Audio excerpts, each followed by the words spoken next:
అమలాపురానికి ఒక విశేషం. మీ లలిత జ్యువెలరీ అమలాపురానికి వచ్చేసింది. డిసెంబర్ 16న బ్రహ్మాండమైన ప్రారంభోత్సవం. లలిత జ్యువెలరీ. ఇప్పుడు ఎవరికి ఊరికే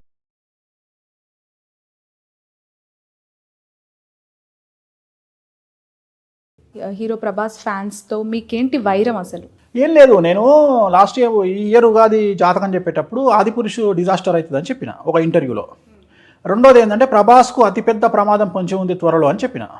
అంటే ఆరోగ్యపరమైనటువంటి ఇబ్బందులు ఉన్నాయని చెప్పినప్పుడు ఇక్కడ ఏం జరిగింది అంటే యాక్చువల్గా నవంబర్ 19వ తేదీ ఈ సంవత్సరం, అంటే ఒక 15 రోజుల కిందట ప్రభాస్ అనే వ్యక్తి భారతదేశానికి వచ్చిండు. 3 నెలలు భారతదేశంలో లేడు. సలార్ అందుకనే పోస్ట్పోన్ అయింది. ఆయనకు ఒక పెద్ద సర్జరీ జరిగింది. ఆ సర్జరీ జరిగిన విషయం మీడియా వాళ్ళు ఎవరు బయటికి చెప్పలే. సో ఏ సోషల్ మీడియా కూడా చెప్పలే. ఇప్పుడు నేనేం చెప్పినా ఆయనకు పెద్ద సమస్య ఉంది అని చెప్పిన. ఆ సమస్య ఆల్రెడీ ఆయనకు వచ్చింది. ఇప్పుడు ఈ విషయం బయటికి రాకపోతే అరే నువ్వు ప్రభాస్కు చెప్పినవు ఏం జరగలేరా అని ఒకటి మెసేజ్ పెడతాడు నాకు. అరే నీ తోలు తీస్తాం రానోడు మెసేజ్ పెడతాడు సోషల్ మీడియాలో నాకు.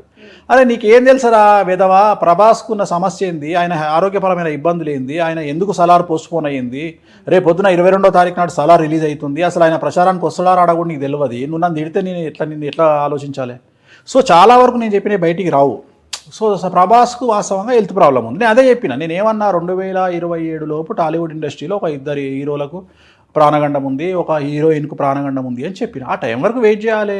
రెండోది బయటికి రాకపోవచ్చు, వాళ్ళు కష్టపడుతున్నా బయటికి చెప్పుకోలేకపోవచ్చు. అందరు చెప్పుకుంటారా? ఇప్పుడు అందరు ప్రతి మనిషి తను ఏమనుభవిస్తుండో బయటికి చెప్పుకోడు కదా. ఒక క్యాన్సర్ వచ్చిన వాళ్ళు అందరూ ధైర్యంగా క్యాన్సర్ వచ్చిందని చెప్పుకోవట్లేదు కదా. సో అట్లనే ఆరోగ్యపరమైన ఇబ్బందులు ఉన్న వాళ్ళందరూ నాకు ఆరోగ్యపరమైన ఇబ్బందులు నేను చెప్పారు కదా. సో అన్ని బయటికి చెప్పాలి. బట్ ఒక జనరిక్ క్వశ్చన్, మీ ప్రిడిక్షన్ ఎగ్జాక్ట్లీ అవుతుంది అని చెప్తున్నారు. పూజల్లో 2% లోపం ఉండొచ్చు అన్నారు కదా. క్యాన్సర్ వచ్చి 3 నెలల్లో చనిపోతా అన్న వ్యక్తికి మీ రెమెడీస్ ద్వారా బ్రతికించే అవకాశం ఉందంట. మనం పోస్ట్పోన్ చేయొచ్చు, ఒక 4-5 ఇయర్స్ చేయొచ్చు. అంటే క్యాన్సర్కు ఫస్ట్ కావాల్సింది మానసికమైన స్థైర్యం. అది ఎవడు ఇయ్యడు, నేను ఇస్తా. రెండోది మనకు ఎవరు చెప్తున్నారు అనేది కూడా ముఖ్యం. మనం అబ్జర్వ్ చేస్తే మళ్ళీ అదే అల్లు అర్జున్ డైలాగు, భయపడేవాడిని అల్సర్ కూడా చంపేస్తుంది, ధైర్యంగా ఉండేవాడికి క్యాన్సర్ కూడా ఏం చేయలేదని. మనం వాడిని ధైర్యంగా కనుక చెప్పగలిగితే వాడు చాలా రోజులు బతుకుతాడు. ఓకే. ఇప్పుడు జబర్దస్త్ పంచప్రసాద్కు నేను కిడ్నీ పే అయినప్పుడు నేను ₹1,00,000 నేను ఇచ్చిన తెల్లారే జగన్మోహన్ రెడ్డి గారు ఫ్రీ డబ్బులు మొత్తం పెట్టుకొని ఆపరేషన్ చేయించారు. అసలు డాక్టర్లు ఏం చెప్పారంటే 3 నెలల కంటే ఎక్కువ బతకవు అన్నాడు. ఇప్పుడు ఆపరేషన్ అయ్యే 4 నెలలు అవుతుంది. Is safe. ఇట్లా మిరాకిల్ చాలా ఉన్నాయి నా దగ్గర. చాలా మంది క్యాన్సర్ పేషెంట్లు ఇప్పుడు ఏంటి తన లైఫ్ స్పాన్ ఏంటి, అంటే తన ఆరోగ్యం ఎంతవరకు బాగుంది, ఇన్ ఫ్యూచర్ ఎట్లా ఉండబోతుంది అంటారు? అంటే ఇంకా జాతకం చెక్ చేయలే కదా. ఇప్పుడు నేను అనేది ఏంటంటే సర్వైవ్ అయ్యి తను నన్ను అడిగింది ఒకటే, నేను ఆపరేషన్ చేయించుకుంటే బతుకుతానా గురువు గారు అని అడిగాడు. నువ్వు చేయించుకోనా 100% బతుకుతావు అని చెప్పిన. సో ఆ ధైర్యం ఎవరిస్తారు? నేను ఇచ్చేది అదే. నేను చేసేది ఏం లేదమ్మా. నేను చేసేది అమ్మాయిలకు ఒక అమ్మాయి ఒక అబ్బాయితో మోసపోయింది, ప్రేమ అని వాడు మోసం చేసిండు. ఆ అమ్మాయి దగ్గర డబ్బులని లాక్కొని నాశనం పట్టించిండు. ఆ అమ్మాయి ఏం చేస్తుంది, సూసైడ్ చేసుకోవాలనుకున్న అమ్మాయి నా దగ్గరకు వస్తుంది. ఇక నా దగ్గరకు వచ్చినాక జీవితంలో సూసైడ్ చేసుకోదు. ఇక పుల్లాగా తొడగొట్టుకుంటూ వెళ్ళిపోతుంది. ఎందుకు? నేను ఇచ్చే బూస్టింగ్ అట్లుంటుంది, ఓకే, కాన్ఫిడెన్స్ అట్లుంటుంది. సైకాలజీ కూడా చదివారేమో? చదవలేదమ్మా. ఒక మనిషి దేనికి బతుకుతాడో అనేది తెలుసు, ఒక మనిషికి ఏం చెప్తే బతుకుతాడో తెలుసు, ఒక మనిషికి ఆ పర్టికులర్ టైం నుండి బయటికి తీసుకొస్తే ఎట్లుంటుంది అనేది తెలుసు. ఒక సూసైడింగ్ టెండెన్సీ ఉన్న అరగంటలో ఆ మనిషి చచ్చిపోతాడు. ఆ అరగంట దాటితే అతను జీవితాంతం బతుకుతాడు. ఈ అరగంట ఎట్లా ఆపాలని ఆలోచిస్తాను. ఈ అరగంట అతను ఇట్లా మరీ ముఖ్యంగా ఇట్లాంటి ప్రాబ్లమ్స్ ఫేస్ చేసేది అమ్మాయిలు. మగవాళ్ళ కంటే అమ్మాయిలు. మగవాళ్ళ అటెంప్ట్ ఇప్పుడు ఫెయిల్ కాదు, కానీ ఆడవాళ్ళ అటెంప్ట్ చాలా ఉంటాయి. అంటే ఒక మగవాడు సూసైడ్ అటెంప్ట్ చేస్తే టక్కున ఎగిరిపోతాడు, ఎందుకంటే వాడు అటెంప్ట్ చేయడు. కానీ అమ్మాయిలు 4 సార్లు అటెంప్ట్ చేస్తారు. సో వాళ్ళు అటెంప్ట్ చేయకుండా కాపాడాల్సిన బాధ్యత మన దగ్గర ఉంటుంది. ఎందుకంటే వాళ్ళు ఎవరికి చెప్పుకోలేరు. సో నాలాంటి వాళ్ళకి చెప్పుకుంటారు. నేను అందుకనే బాగా వాళ్ళకి ఏంటంటే టైం ఇస్తా. టైం ఇచ్చినప్పుడు వాళ్ళు నాతో గురువు గారు నాకు ఈ ప్రాబ్లం ఉంది, ఏం కాదు, నువ్వు దేనికైనా సిద్ధం తల్లి, నీకు తిరుగులేదు, నువ్వు తొడగొడతావు, ఇంకో సంవత్సరంలో చూడు ఇట్లుంటుంది. మళ్ళీ బ్లఫింగ్ కాదు, నిజమే చెప్తా. కాకపోతే దాంట్లో కొద్దిగా మంచి లెవెల్లో చెప్తే ఒక సంవత్సరం కాగానే వాళ్ళే చెప్తారు, గురువుగారు మీరు లేకపోతే నేను ఉండకపోతుంటే ఆ రోజు, ఇవాళ నేనున్నా అంటే మీరే కారణం. సో ఇవన్నీ బూస్టింగ్. దీన్ని జ్యోతిష్యం అనేది కాదరా నాయన.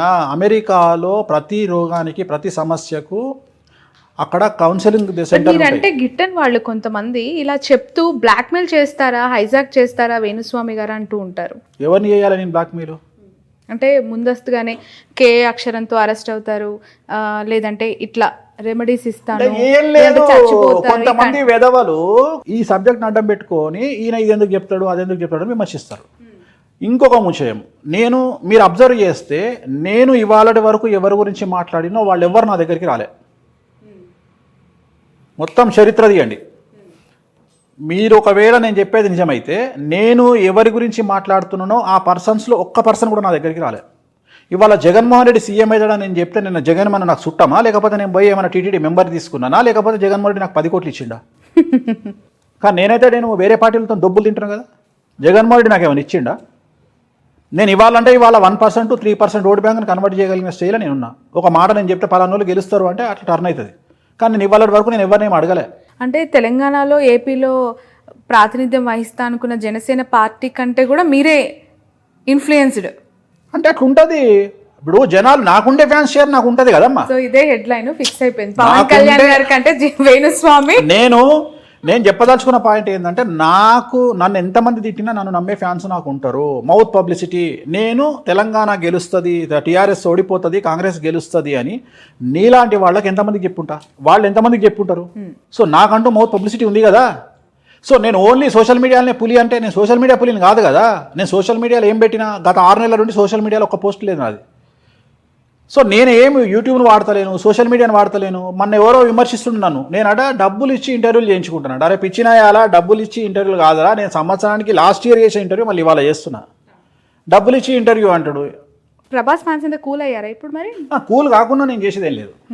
నేను చెప్పడం నా బాధ్యత, విత్తనాలు వేయడం నా బాధ్యత. పెరిగినంతగా చెట్టు వీక్కపోతారా, చెట్టు దుంచుకుంటారా, నేను విత్తనాలు వేసి వదిలేస్తా అంతవరకే. కానీ నేను చెప్పడం నా బాధ్యత. Health issues, a kind of health issues? పెళ్ళయ్యే భాగ్యం యోగ్యం లేదు, ప్రభాస్ జాతకంలో పెళ్లి యోగం లేదు. ఓకే, ఏటా చెప్పినావు అంటే నాకు తెలుసుకొని లెక్కలు, ఆ లెక్కలు నీకు చెప్పాలన్నా. కలత్ర యోగం ఉంది, ద్వికళత్ర యోగం ఉంది, త్రికళత్ర యోగం ఉంది. నీకు ఏమర్థమైందిరా నాయన? ఏం అర్థం కాదు. అందుకని వేణుస్వామి చెప్పేది సింపుల్గా ఉంటుంది. తెలంగాణ స్లాంగ్లో లటకుని వెళ్ళిపోతుంది, పటకన పట్టుకో, కథం అయిపోయింది. అంతేగాని ప్రభాస్కు పెళ్లి చేసుకునే ఉద్దేశం లేదు. ఓకే, ఆయనకు లేదు. ఇప్పుడు ఎట్లా తెలుస్తుంది నీకు? తెలుసు నాకు. ఆయనకు సంబంధించిన మనుషులు కూడా నా దగ్గరికి వస్తారు కదా, జాతకాల గురించి వస్తారు కదా. ఆయన బాగుకోరే వాళ్ళు ఆయన చుట్టూ ఉంటారు కదా. వాళ్ళు వచ్చి నన్ను అడుగుతారు కదా, గురుగారు ఏం చేద్దామని అడుగుతారు కదా.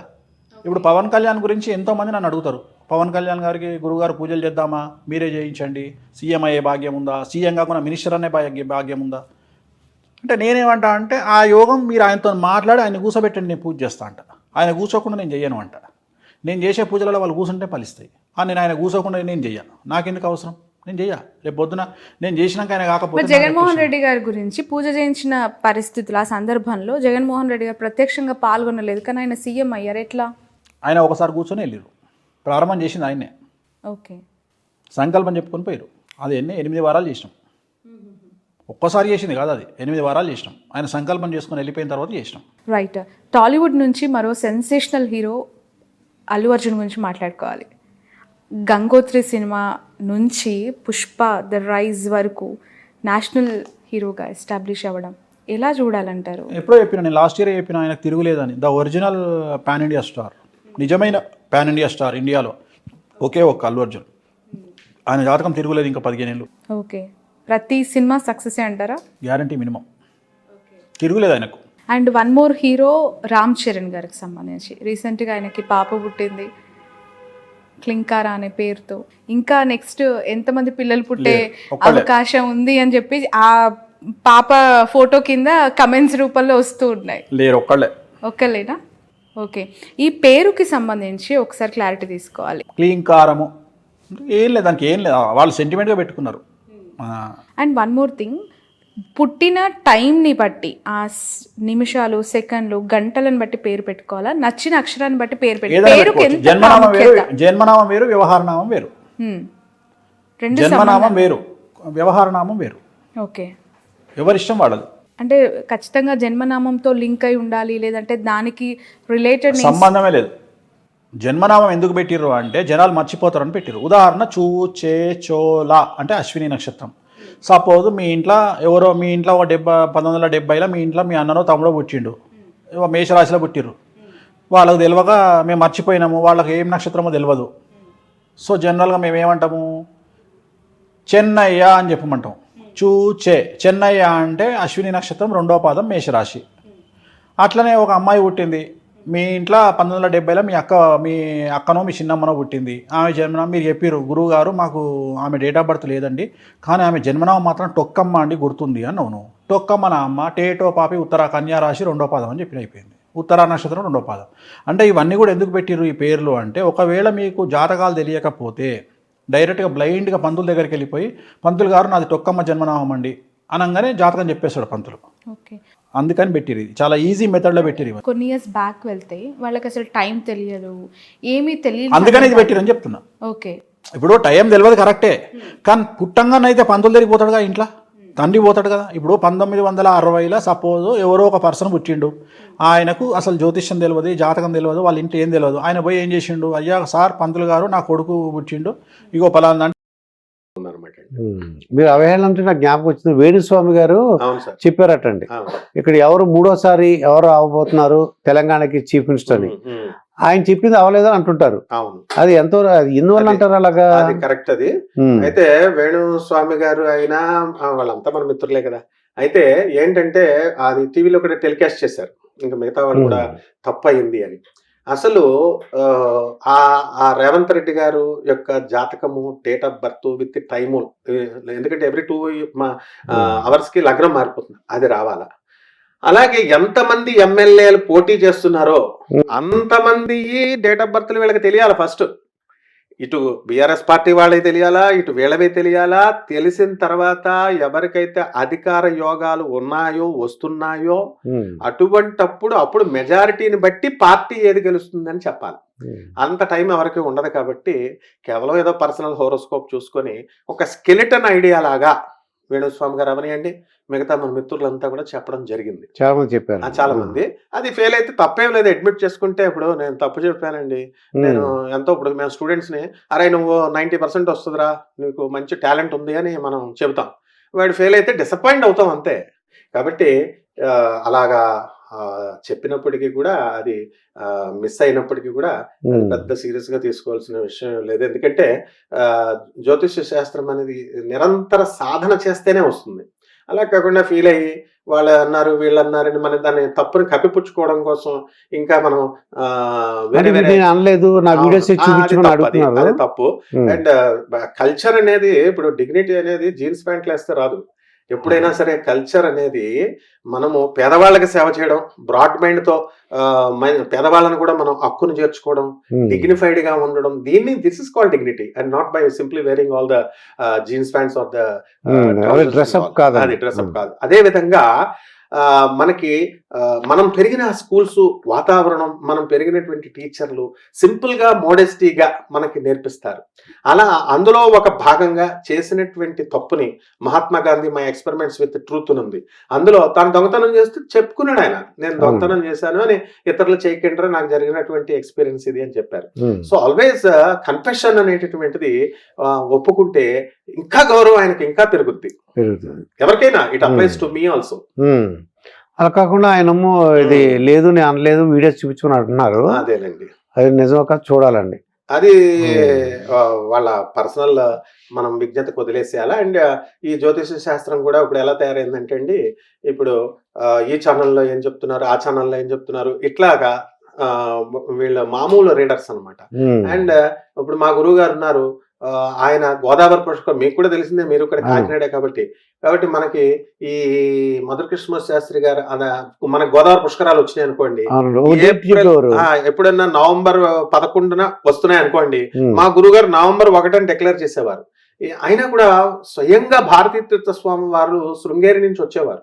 మనకి శంకరమఠం ఉంది రాజమండ్రిలో, సో అక్కడికి మామిడాన శేషగిరిరావు గారు అడ్వకేట్ గారు ఆయన భార్య నడిపేవారు. ఇప్పుడు కూడా వాళ్ళ ఆధ్వర్యంలోనే ఉంది. వాళ్ళ అబ్బాయి నా ప్రొఫెసర్ ఐఐటి మెడ్రాస్ లో, మామిడాన శేషగిరిరావు గారి అబ్బాయి మా professor Sriramachandramurthy, so MSRC division, material science division లో. సో మనకి అక్కడ ఏమిటంటే ఈ విద్వానులందరూ కూడా వచ్చి అసెంబుల్ అనేటటువంటిది చేయడం జరుగుతుంది. జ్యోతిష శాస్త్రం యొక్క అందాన్ని పోగొట్టడం కోసం వీళ్ళు ఏం చేస్తున్నారు, కామన్ ప్లాట్ఫామ్ మీద చెప్తారు వీళ్ళంతా, ఏది రాశి ఫలాలు అవన్నీ. డస్ ఇట్ మీన్ ఎగ్జాక్ట్ గా జరగడానికి వీళ్ళు ఏమన్నా బ్రహ్మలా, నేను ఏమన్నా బ్రహ్మనా? నో. ఋషులు, ఇప్పుడు పాత ఋషులు చెప్పారు. వాళ్ళని ఏమన్నా అంటే హిందూ మతాన్ని అడ్డు పెట్టుకుని మా మతాన్ని అంటున్నాం టార్గెట్ పెట్టి మిగతా మతాలను అడుగుతున్నాం. That is wrong. వరాహ మిహిరుడు ఎంత బాగా చెప్తాడంటే, జ్యోతిషుడు ఒక రాజు పిలుస్తాడు, అతని పేరు మిహిరుడు, వరాహం అనేది లేదు.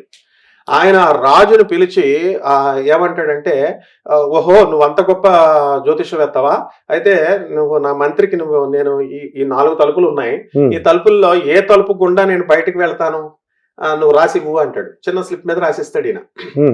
రాసిస్తే మంత్రి గారిని పెట్టుకోమంటాడు. పెట్టుకోమన్న తర్వాత ఇప్పుడు రాజుగారు ఏం చేస్తారు, చూడు నేను నిన్ను ఫెయిల్ చేస్తాను అని చెప్పి ఈ 4 ద్వారాల గుండా వెళ్లకుండా ఆ గోడకు ఒక రౌండ్ గా ఒక కన్నాన్ని పెడతారు. పంది ఏ విధంగా అయితే బయటకు దూరుతుందో ఆ విధంగా రాజుగారు ఏం చేస్తారంటే పందిలాగా ఆ గదిలో నుంచి ఆ కన్నంలో నుంచి బయటకు వస్తారు. బయటకు వచ్చి గివ్ ద పేపర్ అని అడుగుతాడు. పేపర్ అడిగితే ఆ రాజుగారి ఉద్దేశం ఏంటి, ఏదో డోరో దక్షిణ డోరో ఉత్తర డోరో గుండా రాజు వెళ్తాడని చెప్తామని అనుకున్నాడు అనమాట. కానీ తీరా చూస్తే ఇలాగ గుండ్రంగా గొయ్య తవ్వి యువతల వైపు నుంచి అవతలకు వచ్చాడు రాజుగారు, వస్తాడు అని రాశాడు.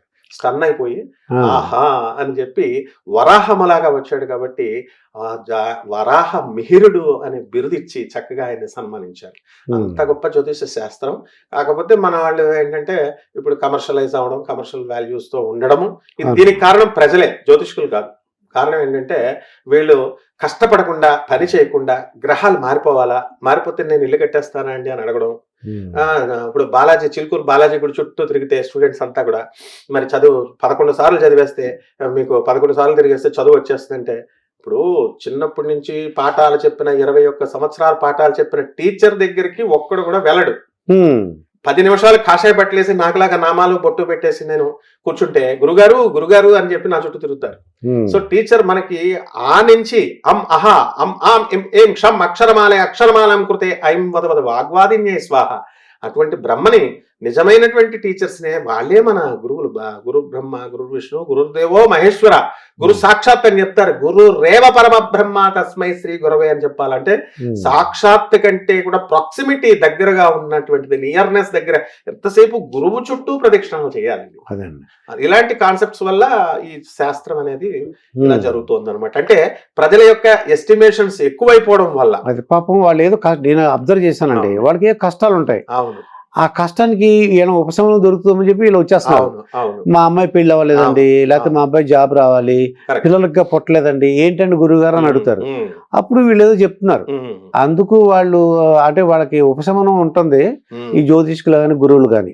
కానీ ఈ ఉపశమనం చెప్పేటప్పుడు మా గురువు గారు చెప్పేవారు, మధుర కృష్ణమూర్తి శాస్త్రి గారు. ఎవరు వచ్చినా సింపుల్ గా, మోడెస్ట్ గా, అదే విధంగా హుందాతనంతో చెప్పేవారు.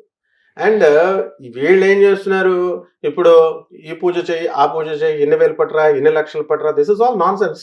ఎందుకంటే రెమెడీస్ ఎవరికి జరుగుతుందండి? రెమెడీస్ నుంచి అయితే ఇప్పుడు శని కేసీఆర్ గారు, ఇప్పుడు కేసీఆర్ గారి విషయంకే వస్తా, రాజశ్యామల హోమం 2 సార్లు చేశారు కేసీఆర్ గారు దశమహావిద్యల్లో ఒకటి, అందుకే సీఎం అయ్యారంటే నా చాలా వీడియోస్ లో నేను చెప్పాను. This is not because of Rajashyamala హోమం. ఆయన తెలంగాణ ఉద్యమం స్టార్ట్ చేసినప్పటి నుంచి కూడా